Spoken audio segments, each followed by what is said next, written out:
word up. So kung wala ka mang GCash, pwedeng GCash ng pakilala mo or GCash ng tindahan para lang mai-cash out natin ng pera. So i-click lang natin ang World Coin. Tapos, i-click natin ang Claim with World ID. I-click natin ang Spending. Tapos i-click natin ang Continue.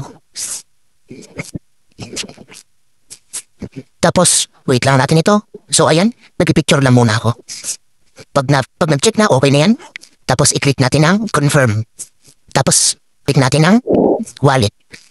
Sa may gitna ng Home at World ID. Makikita niyo yung wallet dyan sa may bandang ibaba.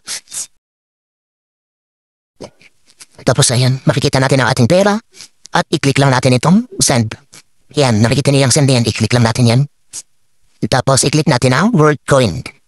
I-click natin ang World Coin. Tapos, i-type lang natin ang.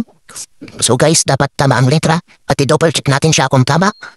I-click natin ang R, E, D, E, E, M. So ayan, may lalabas dyan. I-pindutin lang natin yung lithium. I-click natin ang Max. I-click natin ang Continue.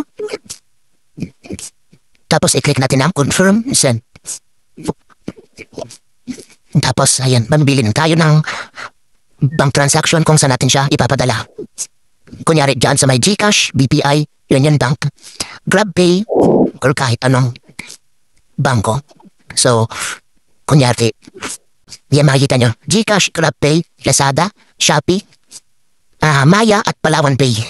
So kung saan. Tapos ilagay lang natin ng pangalan.